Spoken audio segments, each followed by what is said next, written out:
The rain came down in sheets, soaking the cracked pavement outside a towering glass office building in downtown Chicago. Standing beneath a flickering street lamp was Clara Reyes, a woman of quiet resilience and simple grace. Her shoes were scuffed, her coat was secondhand, and the worn envelope in her hand held her last printed resume.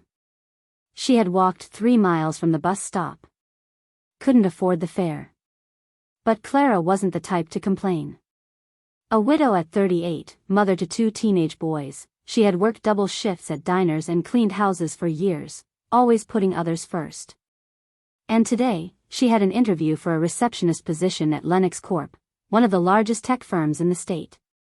Clara stepped into the marble lobby, water dripping from her coat, her smile unwavering despite the security guard's quick glance that said she doesn't belong here. The receptionist, glossy and poised, didn't look up. Name? Clara Reyes. I have an interview with Mr. Carter. For the admin position. The woman scanned her screen, then without a word handed Clara a visitor's badge. The interview was brief. Mr. Carter was polite but distracted, checking his watch more than once. We're looking for someone with more relevant experience, he said with a tight smile, already turning back to his laptop. Clara nodded. Thank you for your time, she whispered, and quietly let herself out. Her shoulders sagged as she reached the elevator. The walls were mirrored, and in her reflection, she saw the truth, a woman worn by life. Still, she held herself together, not for her own sake, but for her boys waiting at home. As she stepped outside into the rain again, something caught her eye. A frantic young woman in the building's cafe, clearly flustered, holding a baby on her hip while trying to console a crying toddler in a stroller. Clara didn't think, she just moved. Would you like a hand? She asked gently. The woman looked up, eyes filled with tears. I was just supposed to drop off a file upstairs. My husband works in IT. But the baby spilled juice all over the presentation and, God, I'm going to ruin everything. Clara smiled. Let me help. Within minutes, she had wiped down the documents, calmed the toddler with a simple game of peekaboo, and held the baby while the woman ran upstairs. People passed by, barely noticing the soaked woman holding 2 children like it was the most natural thing in the world. What Clara didn't know was that someone had noticed. From the 17th floor, behind tinted glass, the CEO himself, James Lennox, had been pacing in his office. His team had failed to finalize a proposal to save their biggest client, and he was moments away from pulling the plug on a 10-year partnership. He was tired, frustrated, and on the verge of a breakdown. Then he looked out the window, and saw something that stopped him cold. A woman, drenched and exhausted, caring for 2 crying children with extraordinary calm. She wasn't shouting. She wasn't rushing. She was smiling. He didn't know who she was, but something in that image struck him deeply. It reminded him of his late mother, who had raised him alone with the same quiet strength. 20 minutes later, Clara was about to leave when a man in a dark suit approached her. Ma'am, Mr. Lennox would like to speak with you. She blinked. Me? She was ushered upstairs into a sleek office. James Lennox looked up from his desk, his eyes tired but curious. You were here for an interview?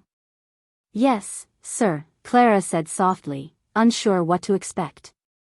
He motioned for her to sit. I watched you outside. With those children.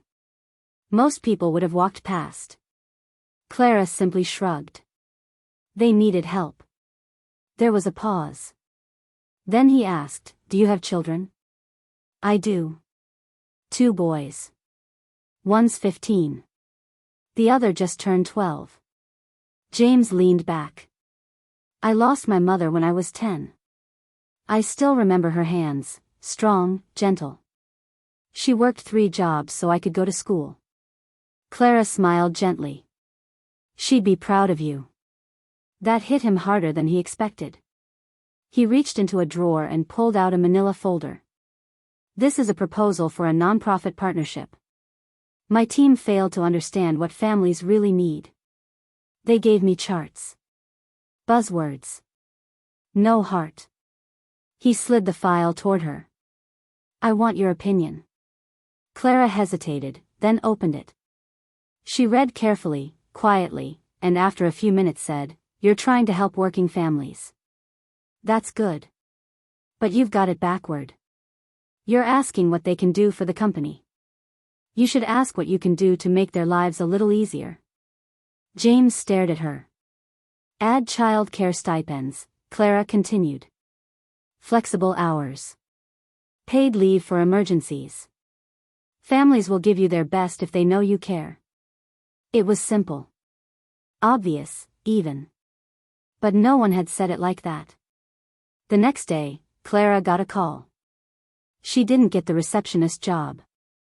Instead, she was offered a new role, Community Liaison Director, a position James Lennox created just for her. With a generous salary, full benefits, and a flexible schedule that let her be there for her boys. But more than that, her suggestions reshaped the company's entire approach to employee welfare, raising retention rates, improving morale, and drawing national attention to Lennox Corp as a model of compassion-driven leadership. Months later, at a company-wide town hall, James Lennox introduced Clara as the woman who reminded us that true strength lies in simplicity, and that kindness is the most valuable skill of all. The room gave her a standing ovation. Clara stood at the podium, hands shaking, heart full. "I didn't come here expecting to change anything," she said. "I just wanted to earn a living. But maybe if we all just looked out for one another a little more, the world wouldn't seem so impossible." And that's how a simple woman, once overlooked, became the heart of a corporation, because she led with compassion in a world that had forgotten how powerful that could be.